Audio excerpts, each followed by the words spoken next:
El Banco Interamericano ha proyectado para el próximo año un crecimiento de 3.3%. En América Latina. En América Latina, el Perú va a estar por encima del 5%. ¿Cómo evalúa esta perspectiva para Perú y cómo ve el panorama para el próximo año, para la economía nacional? Lo que pasa es que la evaluación del banco se basa en lo siguiente, ¿no? La capacidad de resiliencia, o sea, de resistencia frente a un contexto económico internacional un tanto adverso. Por ejemplo, China, que todavía se ha desacelerado, a la Unión Europea, que está en una situación de parálisis, y Estados Unidos, que presenta una recuperación, pero todavía muy ligera, origina, digamos, que eso impacta en la región. Y lo que el banco ha señalado es que por el lado de los instrumentos fiscales y monetarios, la capacidad de resistencia que tiene América Latina frente a este escenario económico internacional, esa capacidad de resistencia es un tanto menor que la que se tenía, por ejemplo, cuando ocurrió la crisis del año 2008. Eso es por un lado. Sin embargo, al interior de los grupos de países en la región, el Perú es uno de los países que presentan las mejores resistencias internas, o resiliencias, como dice el término en inglés. ¿En qué sentido? En el sentido de que es por el lado de la fortaleza del consumo privado y la inversión privada, en donde se está basando mucho la dinámica del crecimiento peruano, y eso va a significar una suerte de compensación, si se quiere, con el contexto económico internacional que sigue un tanto adverso. Eso es por un lado. Y por otro lado, mucho esa mayor capacidad de resiliencia que tiene el Perú va a estar basada en algunas acciones que creo que con mucha oportunidad se han tomado. Por ejemplo, lo que es promover el comercio intrarregional. Ahí tenemos la alianza, por ejemplo, por el Pacífico, donde es un acuerdo de integración económica de países como México, Chile, Perú y Colombia, donde la característica es que estamos hablando de países con políticas macroeconómicas muy similares, con niveles de apertura también bastante similares, y en donde definitivamente el comercio intrarregional entre estos países va a ser como una suerte de una nueva turbina que va a empujar este avión llamado economía peruana.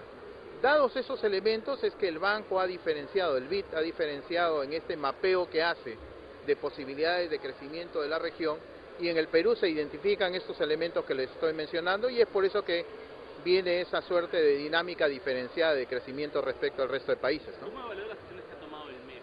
¿Cree que han sido las adecuadas o hay acciones que podrían haberse adoptado que no se han hecho? Todo es mejorable, todo es perfectible, pero yo creo que la performance ha sido bastante adecuada.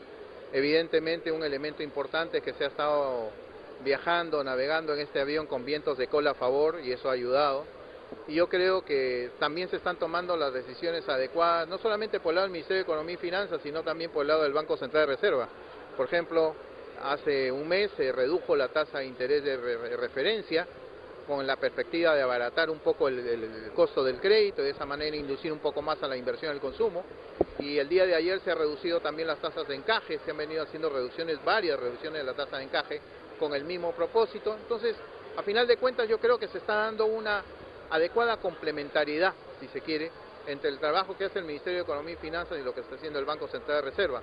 Y esto, la parte de fortalezas de carácter institucional por el lado económico, es uno de los elementos que también el Banco Interamericano de Desarrollo destaca como una de las fortalezas que tiene el Perú, ¿no? El trabajar armoniosamente con este propósito, como que es uno de los factores que explica la confianza que hay en que la tasa de crecimiento del Perú va a ser prácticamente la del doble, va a continuar siendo el doble, pues se ha venido dando hace varios años, respecto al promedio en América Latina. Le cambio un poco el tema. El gobierno está emprendiendo una redistribución del canon, una redistribución interna, es decir, solamente las regiones. ¿Qué le parece esta nueva redistribución? Mire, una ventaja es que el presidente del Consejo de Ministros, el señor Villanueva, él ha sido presidente regional de la región San Martín, conoce una persona que conozco bastante bien, un tipo que conoce mucho la necesidad de promover la inversión privada en las regiones con el fin de apuntalar el crecimiento. Y yo creo que esa es una ventaja importante, el haber sido presidente de un gobierno regional, porque entiende cuáles son las vicisitudes que se tienen a nivel de los gobiernos regionales, entiende también, digamos, que probablemente los mecanismos de distribución del canon puedan ser mejorables, y creo que eso es un elemento de confianza que puede darle alguna ventaja respecto a las conversaciones que necesariamente tiene que darse con el resto de sus ex pares, presidentes de gobiernos regionales, situación que no se habría dado si es que hubiese sido otra persona con características diferentes en cuanto a la posición anterior. Ahora, Esto es un tema que definitivamente tiene que ser conversado, tiene que ser tratado con los presidentes de gobiernos regionales, porque los recursos son de todos los peruanos. Los recursos no pueden ser, si se quiere, centrados única y exclusivamente en la región donde geográficamente se ubican, sino estamos hablando de recursos del Perú, y a final de cuentas, cuando hablamos de recursos del Perú, el poder pensar, sobre todo en estas épocas donde algún grado de desaceleración de la economía impacta con alguna desaceleración de la tasa de expansión de los ingresos tributarios, implica tomar algunas acciones, pero debidamente consensuadas. Yo creo que esa es la perspectiva a la que llevamos, ¿no? Es preciso, porque la reforma que se está planteando es que las regiones que reciben canon sigan recibiendo canon, pero una redistribución interna dentro de la misma región. Pero las regiones que no reciben canon, esas van a seguir sin recibir canon. Ese es más o menos el perfil que de la reforma. Entonces, digamos que no... Yo le contesto, existen fondos concursables que no dependen del canon, que son independientes del canon, y que justamente esos fondos concursables los puso el Ministerio de Economía y Finanzas para generar una suerte de fuente de financiamiento alternativo distinta al canon. Y lo que yo entiendo es que se van a potenciar estos fondos concursables, de tal manera de generar un factor de compensación. Pero yo insisto en el tema de fondo. A final de cuentas, los recursos naturales son de todos los peruanos y no solamente circunscritos a la región en donde geográficamente se encuentran los mismos. Entonces tiene absolutamente validez y sensatez el poder discutir si la forma de cómo está distribuido el canon es la mejor posible. Yo creo que si esto se conversa, se discute adecuadamente, creo que se pueden llegar a algunos acuerdos. Una última pregunta con respecto a la CADE. ¿Qué le ha parecido este evento? Yo creo que es interesante, a diferencia de otras conferencias anuales ejecutivas, primero porque es la presentación en sociedad de una nueva generación de gestores de empresas. Eso es por un lado. Y por otro lado, los distintos temas que se han estado viendo, el caso de turismo, el caso por ejemplo, educación, el caso de minería, quizás en menor grado de servicios financieros, pero en fin, se presentan propuestas, lo que se llaman compromisos.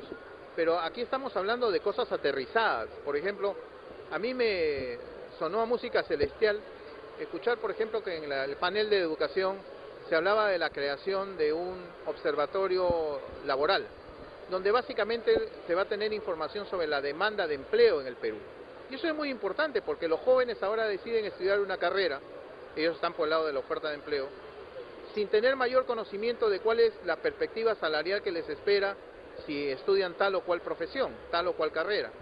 A través del observatorio y teniendo información sobre la demanda de empleo, los niveles de salarios esperados, cuánto interés puede haber por tal o cual especialidad, eso va a permitir resolver un problema fundamental en el mercado laboral, que son las asimetrías de información. Y todos sabemos que cuando hay asimetría de información, los mercados no funcionan eficientemente, es una falla de mercado.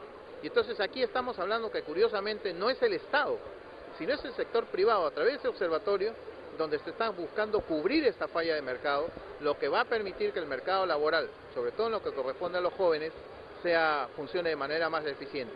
O cosas como, por ejemplo, la construcción del campo ferial, de un gran campo ferial para Lima, digamos, en la zona del Parque de las Leyendas, donde, como hemos visto, ya hay una aceptación por el lado de la Municipalidad de Lima Metropolitana, que es la dueña del terreno. Estamos hablando de cosas concretas y que implican, digamos, oportunidades a futuro. Entonces, por lo menos yo siento que hay una expectativa interesante porque no estamos hablando de discursos vacíos, sino estamos hablando de propuestas concretas que definitivamente implican una suerte también de apuntalamiento desde la perspectiva del sector privado hacia lo que es la gestión pública en general, ¿no?